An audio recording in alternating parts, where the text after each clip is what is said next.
August 2017, this is Caravan Salon in Dusseldorf, and a few days ago Hymer introduced two new vehicles in the B-Class. The first one is over here, it is the B708 SL, and the second one is over here, B704 SL. Only slight differences between the two of them.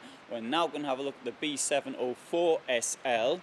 The 708 I filmed earlier, so you can see that in another film. The B-Class, which is the most popular range of motorhomes in history, at least certainly in Europe, but I think in the world. I might be wrong, stand open to correction if that's incorrect. Okay, B7 B-Class SL704, sorry, right, 114,395. That's the thing number you wanted, that's in euros. Here, let's have a look at some of the other details. 779 centimeters long, 235 centimeters wide, 296 centimeters high, and a standing height of 198 centimeters. So the vehicle weighs 3,390 kilos, giving it a payload of 1.1 tons on a 4,500 kilo basis. Huge garage. Let's have a look inside. Now, you may have seen the film I did on the day of the launch, which I had a quick look inside, but you know, there's lots of people around, so today it's before the trade fair opens. I've got a little bit more time to actually show you around. So come to the back, two single beds, joinable, with steps leading up, and the joining bit seems to be a slide out tray. There you go. How about that? There's an original thing. What's that doing in there? It comes out. Isn't that clever? So you can have that in or out as you wish. Obviously, a bit of storage down here as well in the steps, as you would expect. Somebody's left a bag in here. Maybe the bag's supposed to be in here. Not certain of that one. It looks as though it's supposed to be in there. What have we got down here? Well, there's access there to the heating. You've got the water down there as well. It's always useful to have the water somewhere internally so you can get a hold of it, should you so require. That's my opinion. I've had situations where I had to. I've also had situations where I couldn't access the water filler and had to come in through the door. Right, so there's the cushion that goes up there probably. You know, as a trade fair, people sort of leave them wherever they can. I mean, if you were travelling around, you probably wouldn't necessarily leave it in there. Now, come up here, and you can see, you can close the door here, so you can slide this along like that, and back again.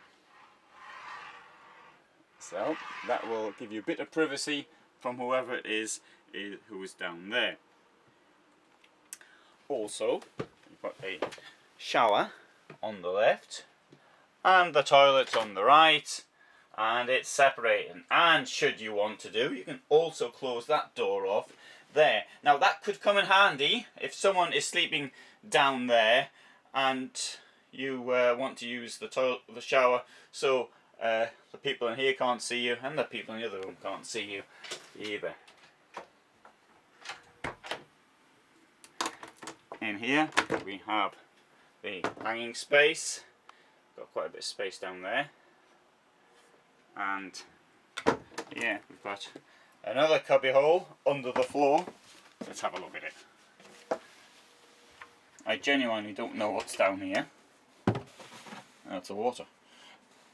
And you got the black water there as well, or the grey water I should say, it's not the black water. The black water is a cassette.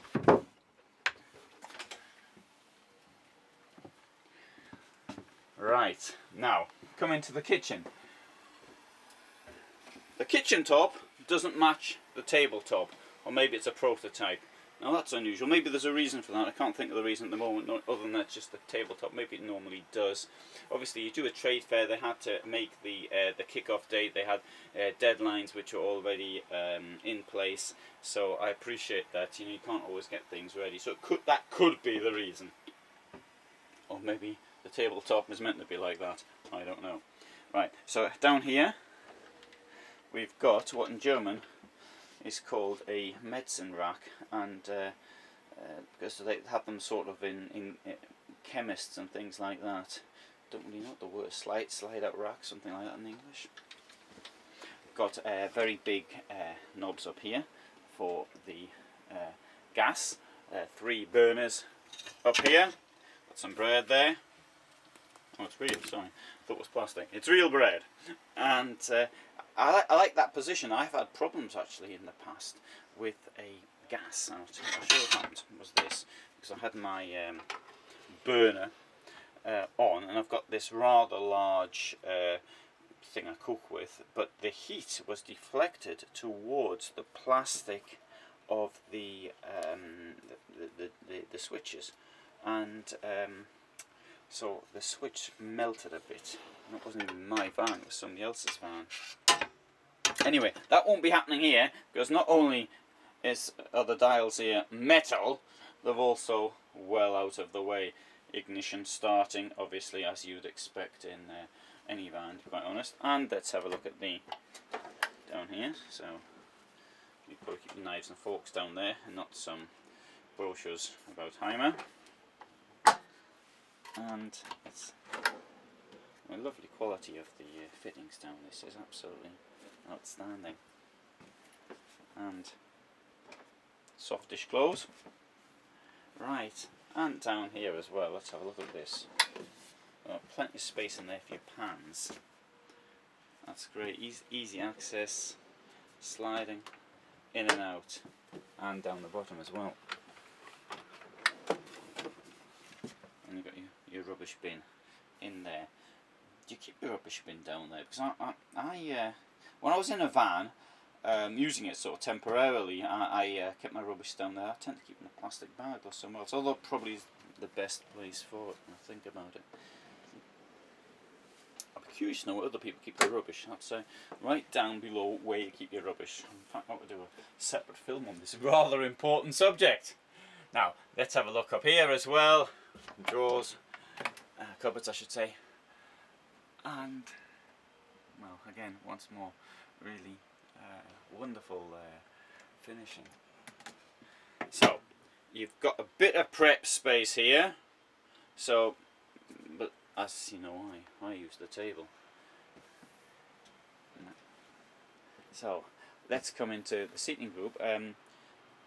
Obviously you've got a variety of finishing for the cloth for the seats. You can choose that. Personally, I don't particularly like this, but I mean that's me. I mean, you might think it's fantastic. The bed comes down via electronically, and in that case the seats would fold forward and the bed will come down to a position where it's just above the seats. But the seat, in this case, this part here, that will come down like that, so it'll be down here somewhere, and you get up to the bed by putting your foot on that chair and pulling yourself up. Obviously the bed does take away some of the headroom from the driving position. Now this is my favourite seat. I look back and see what else is in the van, and as I can just about reach this chair here to put my feet on. I'm not going to put my feet on it because I've been outside and it's a new van, it's not my van anyway, but I can also get my feet nice and comfortable on that one there. So that would suit me. Get my feet up and read a book. Right, so revolution in motorhomes, maybe not. It's a very nice model though, and it would certainly do me. I would have a bit of a problem with the weight. I don't really want a 4.5 tons because there's so many countries where you have problems with having it on a higher tonnage, which is a pity. So I really want a 3.5 ton vehicle, so I'll probably go for one of them dual mobiles, the small one. Anyway, you can see that in another film. There you go, huge skylight. I really like skylights. And let's have a look at the other one in the back, which is a standard size. So you can pull yourself up onto the roof and watch the world go by. Got windows on either side out here. At the back, I think the back's been really, it's really very well done. Space there for flowers, well, sort of plants in a way. Possibly wouldn't keep them there all the time. So, well, you saw a little bit of the presentation film when it came out. If you saw my film on that, which was I could have done a better job of that. I should have done a better job of that.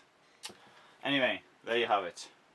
The new Hymer 704 SL.